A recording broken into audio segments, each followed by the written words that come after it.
ndax ba ñu tàmbalee léegi benn problème dong la ñu am mooy njiit yu bon. kon njiit yu bon nañu sonal. njiit yu bon non ki jiitu sàcc alalu réew mi ay ñi mu àndal bu ñu sàccee kenn du leen wax dara. maanaam li nga xam ne am nga ci droit ma am ci droit soxna Aïda mi am ci droit. ñaari nit wala ñett nit séddoo ko. sédd kii compal kii jox keneen leneen. loolu la xew ci réew mi. mais depuis dama la boobu ak léegi looloo fa xew. barki démb doon ni ma gisoo. koo xam ni si ku jege président la. wax nañ ni moom mooy géwalam ñu ni estimé nañ ay biens ci 25 milliards fan la war a jëlee loolu. peut-être day liggéey. lan lay liggéey wax ma ko. Sénégal fi nga dëkk ma dëkk fi lan lay liggéey. xaw ma ko de. koo xam ni 2012 mënta jëlal boppam sareetu mbaam fan la war a jëlee 25 milliards. kooku kan la sax. koo xam ni 2012 la wax. mënta jënd sareetu mbaam fan la war a mën a jëlee 25 milliards. enrichissement bu rapide pratiquement de 10 ans. fan la ko mën a jëlee. te loolu day dellu ci président sax président 8 milliards yi mu wax xaw ma 7 milliards la yi mu wax ni am na ko loolu fan la ko jëlee dañ ma koo may. kan moo ko may mais ki ni moo ko may nee na mayu ko ko. Abdoulaye Wade. Wade nee na mayu ko ko alors loolu laa la wax na lii moo yàq réew mi ay milliards. ay milliards dañuy wax de. gis nga Prodac. gis nga kii xaw ma nan ñebbe mbay ñebbe xaw ma c'est-à-dire voilà. Cheikh Omar Anne. Cheikh Omar ñebbe maanaam ce pays là. problème bii rek moo ñu dal. dama la ci jox benn exemple bu concret. Sénégal naqariwul kii fi mu ne li ñu sàcc ak yii yëpp sax mën nañ ko bàyyi. te terewul mën nañ teg réew mi ci yoon. comment. est-ce que xam nga ni la Corée du Sud ñun ak ñoom à peu près ñoo bokk trajectoire c'était des pays colonisés jaar nañ ci colonisation ñu noot leen. à peu près ñoo accédandoo à l'indépendance aussi à peu près ci. waaw. est-ce que xam nga ni en 1963. Sénégal dimbali na Corée. du Sud xamoon nga loolu. ci koom-koom. xamoon nga loolu. 63. waaw Sénégal dimbali na Corée du Sud.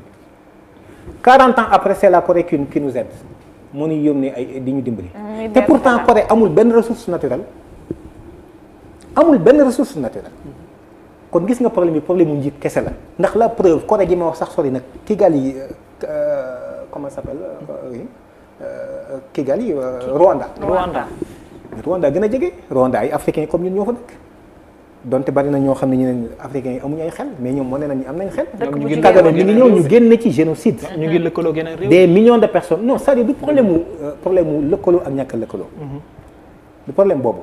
dama la ñun problème mu njiit lu bon rek lañ am xam nga waxuma problème mu lëkkaloo ñàkk la mais njiit lu bon rek lañ am. est-ce que volonté politique bi mooy poser problème. mais volonté politique kese la. mais coopération yi est-ce que tamit problème bi nekkul ci wàllum coopération yi tamit. dama la ils ne sont pas obligés def ko.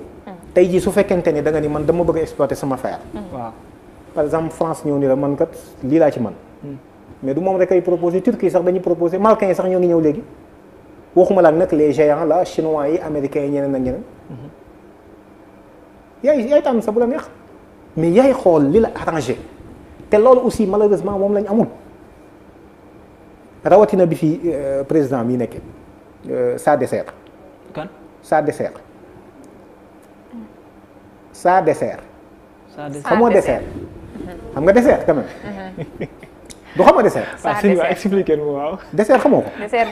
dessert bi ngay lekk boo xam naa lekkee ba pare. xam naa waaw wolof mooy wax man kajoor laa dëkk ñu ni saa kajoor saa bawal saa dessert.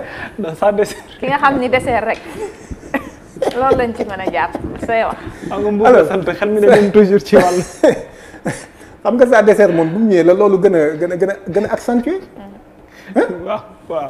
n'est-ce pas. wane na à chaque fois que ni pratiquement fi askan wi jëm moom jëmul foofu mën naa la ci jox ñaari firnde. Sénégal quoi qu'on puisse dire république laïque lu fi mën a xew ñi fi nekk ay jullit ñoo ci ëpp. dama sax Sénégal gépp ay jullit leen parce que catholique yi dañuy julli ci seen façon ñun jullit dañuy julli ci suñu façon ñun ñëpp ay jullit leen. n'est-ce pas ay borom yi pas-pas ñoo fi nekk catholique yi dañu gëm ñun aussi dañuy gëm nous sommes tous des croyants. kon réew mi jullit lañu réew mi ay borom yi gëm-gëm lañu. dëgg la n'est-ce pas loolu d'accord nañ ci. bu baax ñooñu kon majoritairement ñan ñoo fi dégagé wu njabootu yonent bi alayhi salaam ils sont pratiquement 95% voire 97% des Sénégalais mais kooku c'est l'écrasante majorité des Sénégalais non. ñoom jullit ñooñu bi ñu caricaturé ki gën a rëy ci ñoom muy yonent bi sallallahu alayhi wa sallam Sénégalais yépp mer ba futt ni lii dañu tooñ suñu yonent laal loo xam ne kenn du ko laal. ah Sénégalais marché nañu. dëgg la. ah si marché nañu génn nañu wane ni li neexuñu neexuñu président ñëwul ci ànd ak ñoom loolu pourtant moo ci waroon jiitu parce que c'est le premier des Sénégalais. c'est vrai n'est-ce pas mais pourtant dama yaakaar ni Paris dafa gën a jege Palais certainement parce que deux pays quoi Paris ak Palais moo gën a jege peut-être Paris ak Colobane ndax fii vous parlez en fait d'un P pour écrire Paris ak un C pour Colobane fii nag vous écrivez deux P peut-être xëy na loolu tax mu gën a jege mais jëlee na avion bi fii présidentiel jël suñu alal dem ba Paris marché ak ñi doon ànd ak ñi nga xam ne ñoo doon saaga yonent bi ak di ko caricature Charlie Hebdo. loolu muy tegtale ne kon moom sénégalais yi jóg nañ ni lii metti nañu mun leen li leen metti man metti wu ko deuxième chose bi ci amat keroog bi nga xamante ni Macron dellusiwaat na à la charge di caricaturer yonent bi on a organisé une manifestation fii ci Colobane ba tey ñu bind lettre saisir ko invité ko moom président ni ko ñun dañoo touché suñu pas-pas te yow yaay suñu kilifa ñoo ngi lay woo ci nga ñëw ànd ak ñun suñu naqar bi président faale wuñu sax xam nga nu mu def jël benn mbuus def ci 2 millions jox ko benn waaye ni ko boo demee jox leen ko daal jàppee ñu ay grave daal yabalul kenn ka ko def sax man dama yaakaar ne est-ce que gars yi lijjanti wuñu bi ñëwee ba foofu ne lii daal ñaaw na nañ wut benn 2 millions rek jox leen mais daal am na ku ñëw ni ñu léegi mu ne ñu ne ko xaalis bi defal ñu décharge yi dellawaat ko ne ko soxlawuñu xaalis bi jëmmam lañ soxla woon mais pas xaalis et pourtant terewul sénégalais yépp a ni woon lii naqari nañu moom mu ne loolu naqari wu mënu fee ñëw le lendemain bi mu xëy la demaat Paris ñetteel bi ñun bi ñu wootee la journée du 23 bii nii moo ci mujj sénégalais yépp génn nee naa la kilifa diina yépp wane ni lii naqari na leen gis nga bi ñu jógee Colobane ci ngoon gi kër sëñ Touba gi nekk Touba defaat nañ fi la même manifestation sëñ Mountakha yabal sëñ Ahmadou Badawi sëñ Bassirou Mbacké bu sëñ Cheikh Assou Fall ak sëñ Mountakha Pakala donc ñu ñëw ñoom ñoo présider jotaay ba keroog sëñ Ahmadou Badawi di rakk ci sëñ Mountakha wane ni lii ñoom ànduñu ci tey ànduñu ci ëllëg pourtant Macky le surlendemain 3 jours après bi mu recevoir lenn ci ay association islamique li mu leen wax mooy gisu fi lu jot ñuy criminaliser homosexualité kon gis nga askan wi fu ñu jëm moom contraire ba lay jëm man moo tax damay wax loo xam ni lu xaw a xam naa jaaxlee tax ma koy wax dama ne man est-ce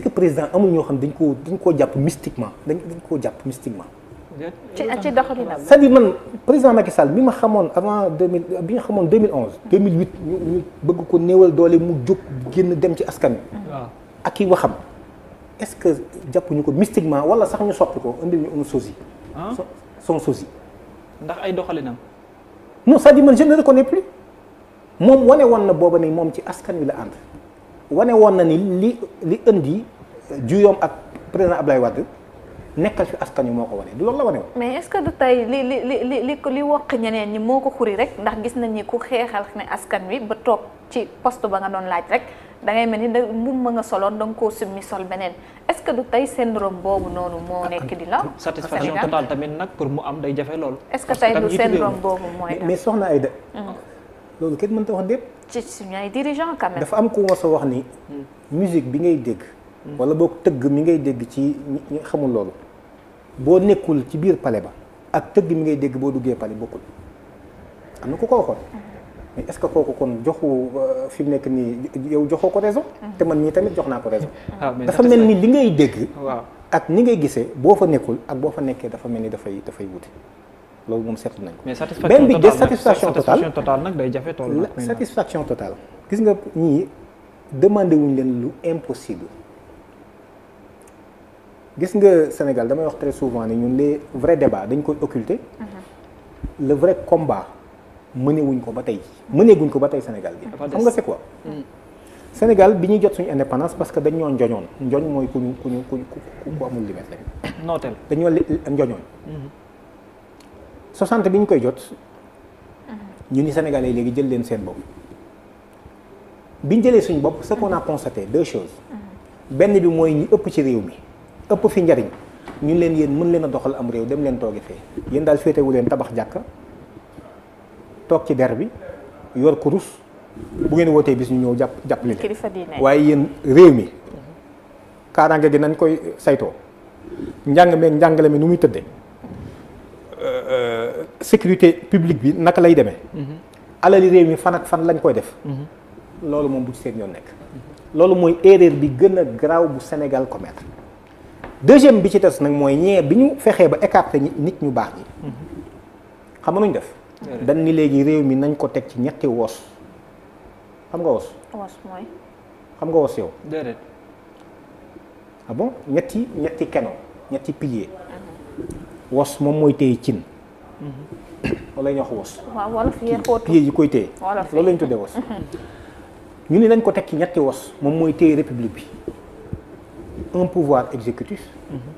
un pouvoir législatif. ak un pouvoir judiciaire. ñett yi la. mais ce qu'on a constaté mooy depuis 60 bi ñu jotee loolu ba léegi. waaw ba surtout départ bu Mamadou Dia am sax ba Senghor toog. ce qu'on a constaté mooy ni toujours ñaar ñii nga xam ne ku ci nekk dan la léegi kat comme ni ñu toogee ñu ñett lu ci ne askan wi am lu mu dagg loo xam ne yow rek la ko jox. ñun la yow président. waaw réew mi yow lañ ci jiital. yow lañ bëgg nga jaamu suñu soxla. yow yaay suñu mbindaan. dañuy jël suñu kàddu jox la ko. mais jël suñu alal aussi teg sa loxo. ñu bëgg nga liggéeyal ñu loo xam ne ñun ñëpp danañ ci gis suñu bopp suñu dund ak suñu dundin ñu mën a améliorer mu jóg ñu ni yéen moom ay dem benn ak mbokk yi ci des jóg leen kii kat da nga ko jox suñu kaddu jox ko suñu alal li nga ko jox dafa rëy. léegi kon nañu créer beneen pouvoir boo xam ni daf koy contrôler. le parlement en fait c'est ça ñoom seen i tâche seen fonction lii rek la mooy contrôler l'action du gouvernement. waaw voter ay lois ak évaluer les politiques publiques n'est-ce pas. waaw lii donc mooy seen rôle amuñu leen. effectivement. malheureusement lii amul.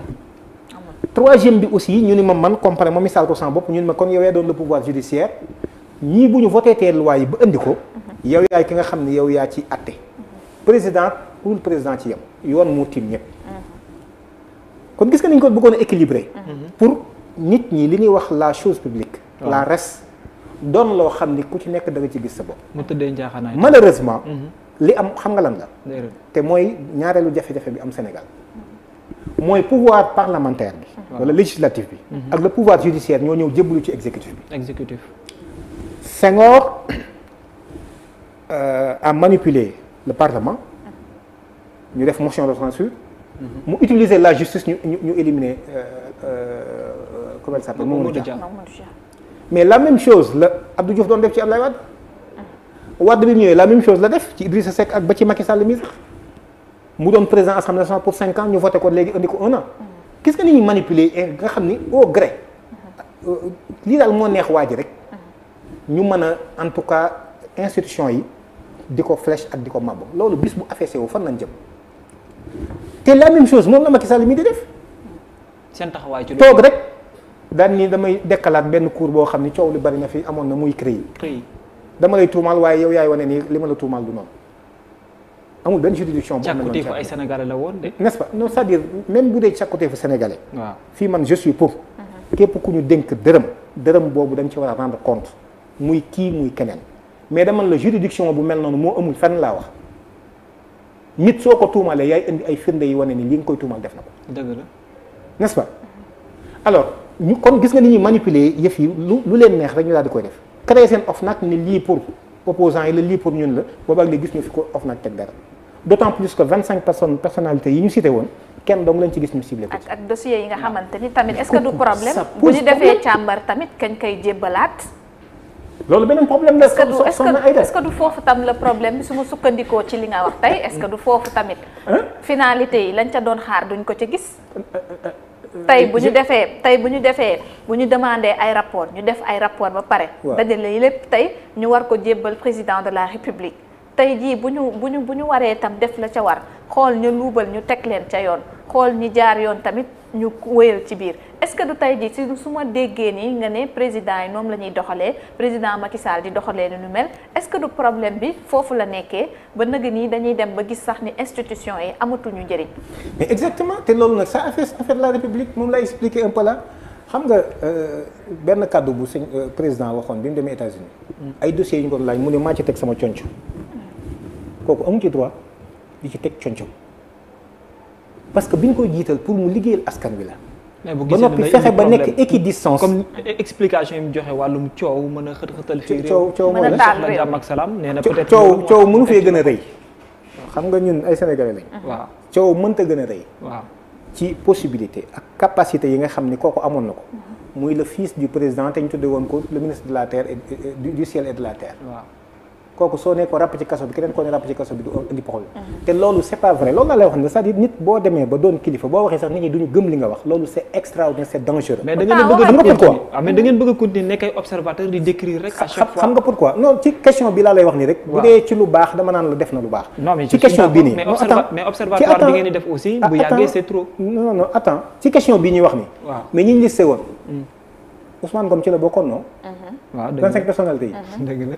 ndax terewuñu leen woon ñu génn réew mi kan moo ko génn réew mi président c'est-à-dire il faudrait que xam nga bu ñuy wax loo xam ne dafa amal njëriñ askan wi il faudrait que ñu nangu ci avancer ci loolu effectivement bu defee lu baax ñun dañuy taxaw ni président li mu def baax na ñun bokkuñu ci nit ñooñu non ci question bi ñu abordé la rek waaw ci question bi ñu mais abordé observatoire bi ngeen di def parfois est-ce que question bi ñu abordé la mais est-ce que li ma la wax ngeen di poser acte yoo xam ne mën na di dissoudre wala parfois du jéem pour def sëñ Babacar xoolal li ma lay wax yaakaar naa ni nee naa la jafe-jafe bi gën a rëy ci Sénégal en dehors nañ écarté ñi ëpp solo ci réew mi bii ma lay waxaat moo ci ëpp solo te jafe-jafe boobu rek lañu am mooy buñ nee ñetti institution ñoo fi nekk kenn ku ci nekk ñu jox la sa doole ji nga am sa cër boobu da nga ko war a garder pour liggéeyal askan bi dëgg la le parlement na fi nekkal askan bi les députés doon des députés du peuple te mas ngaa dégg peut-être député bu ni man député Macky Sall la mosoo ko dégg loolu fan Sénégal gi am na ko taxaw ci hémicycle ni man député Macky Sall lu ma sant loolu laay def exactement waaw dégg naa ko loolu laa wax ni jafe-jafe la ndax li nekk ci am xelam ba mën a toll foofu état d'esprit moo lay wax ni la réew mi yàqu na est-ce que du seetaan gi tam moo justice bi aussi du ñun mais ay nit ay acteurs yu nekk ci biir justice bi ñoo décrier indépendance justice bi dëgg la n'est-ce pas kon loolu laa wax ni léegi mooy benn ndax ñoom ñoo waroon indi équilibre yi ba nga xam ni tey ce qui s'est passé au Brésil ak Dilma Rousseff l'ex-présidente brésilienne xam nga dafa gagné élection dem ñu génne benn xibaar wane ni dafa mel ni laal na xaalis fu mu ko war a laale xam nga quelle a été la réaction des Brésiliens d'abord mu wane mooy présidente palais bi moom mënoo fee continuer di fi toog ndax tuuma yi la wax loolu dafa yàq askan corruption am na sax au niveau de l'Afrique du Sud. donc li ñu bëgg mooy. mais kooku bi ñu ko koy def boobu fekk na nekkatul président sax. c'est pas la même chose kii moo nekk palais bi mooy soog a gagné élection yi nii. ñu ne ko léegi da ngay génn palais bi dem résidence surveillée ñu teg la benn barab. pour càmbar ba leeral lii ba xam nu mu demee. bi mu kii dañ ko wàcce dañ ko destituer.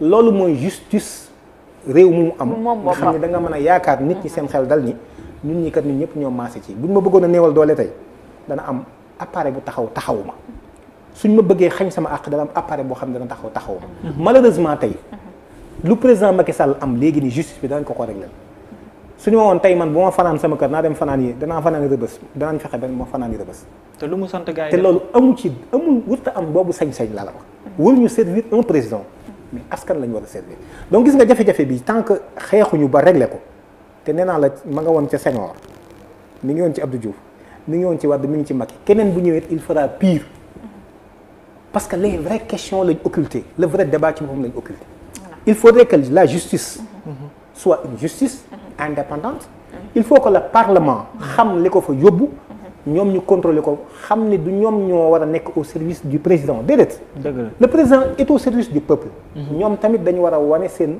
service du peuple ñu ci nekk ci contrôler l'action pour mu yomb est-ce que du day fekk ni tey jii ci tabbate gi ay tabbate par décret mën a jug ci wàllu woowu ak tabbate boo xamante ni dañuy gis ni président ak ministère de la justice tam ñoom ñoo ko jiite woon moom moo di tey conseil supérieur de la justice waaw mi ngi noonu de la magistrature gis nañu moom moo doon tabbaat ñu ci bëri di laaj di xaar ay changement ñu gis ñoo xamante ni daanaka bu ñu xoolee comme le cas tey ci doyen des juges bi fi nekk coow daana ko topp te daanaka commencé gu li nga xamante ni sax moom mooy liggéeyam Maham Diallo exactement est-ce que kon mbir mi du dooree ci président de la République di seppi loxoom bàyyi indépendance su magistrat yi comme Téliko nu mu ko doon sàkkoo. gis nga question boobu. man jàpp naa ni ñaari option yëpp bu ci nekk mën naa nekk gis nga cas de figure bi ñuy doxal nii. mën na ko ne nekk président di fa siéger waaye nag dafa am ndax dañ leen a séparé. ñaari pouvoir yi bokkuñu. donc moom am na loo xam ne suñu demee ba ca jël dogal donc. la mën a sañ jël dogal waaye sañul ni kii moom moo koy def te du ses pairs ñoom ñoo ko proposé. comprendre nga wax. bu baax waaw ñu garder seen indépendance totale. xam ne moom sénégalais la un des sénégalais. ñoom aussi ay sénégalais leen un des sénégalais aujourd'hui kenn ku ci nekk am lu askan wi jox la nga war koo doxal pour réew mi bañ a suuf. malheureusement loolu laa foog ni amul. waaw ndax xam nga bu ma yaakaaree ni tey je peux être en fait je vais plaire en fait au prince. un prince tu veux plaire un prince il faut nga def yenn yi. ngi maintenir sa position. absolument mais pour nga doxal aussi maanaam yoon bi nga àbb Sénégalais yi naw la ci loolu il faut tamit nag parfois ngay poser acte yoo xam ne dina défendre intérêt askan bi. mais ñi ko fi defee gun ndax rëquñu seen digg wala ñu jéem ko. est-ce que rëquñu seen digg. mais warul reculer loolu tamit ñëpp quand même. mais déet peut-être question de choix la mais au moins kenn ku ci nekk mën nga wax ni bu dee ci justice boobu la. bu dee feneen la gis nga fa de vaillants Sénégalais. d'honnêtes citoyens. des personnes engagées. yoo xam ni jóg nañu poser ay actes yoo xam si gis nañ leen ca fekk. par exemple gis nañ fi ci dossier bi fi amoon ci mars rek. Ousmane Sonko bi amoon ci waaw ci Ousmane Sonko Adji Sarr. waaw.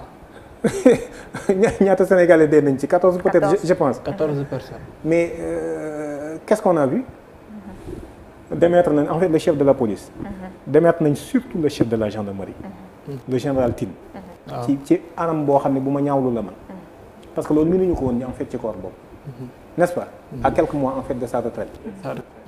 ñu démettre ko comme ça pourquoi. parce que paraît-il am na lu ñu ko doon def loo en fait nangu ko. position mais loolu ça pose problème loolu laa la wax.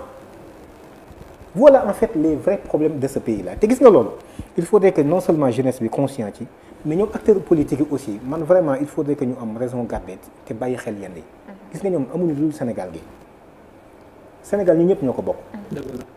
man gëm naa ni par exemple président Macky bëgg naa defar mën naa am ay limites mën naa def lu baax mën naa am fu mu juum mën naa def loo xam ne xëy na du noonu. waaye terewul man damay jàpp ni bëgg a defar la bëgg a def. mais loolu it na ko nangul Sénégalais yëpp xam ni Sénégalais yëpp ku ànd ak moom ak ku àndul ak moom ñoo ci yem. regardez-moi ce qui s'est passé soxna Aïda bërki démb. te man gis nga loolu dama koy naqarlu sous 2 angles. yow nga nekk dans le champ politique. sa opposant ñu am kenn koo xam ne moo leen jiite ci gox nga démarché ko. mel ni ku dem ci jula. fexe ba jël ko mu daw ak kayiti kooka.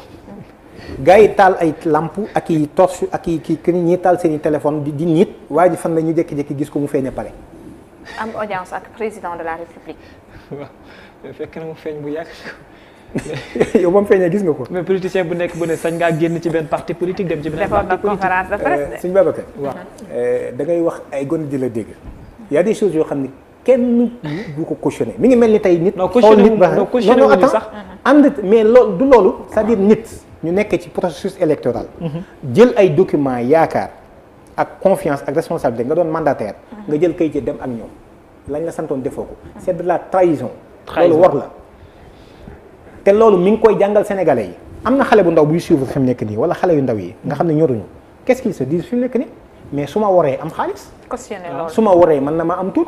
su ma defee le bon ñu recevoir. gis nga li may wax. looloo tax loolu c'est condamnable et ça doit être condamné alors lu mel noonu su amee président loolu daf ko waroon condamné parce que du lu war a fës ci biir réew mi ba ay xale di ko gis ba mën koo roy mais su ko condamné woon dana ma bett. ndax ñoom ci pratique yu mel noonu ci lañ nekk ci la ñuy dox.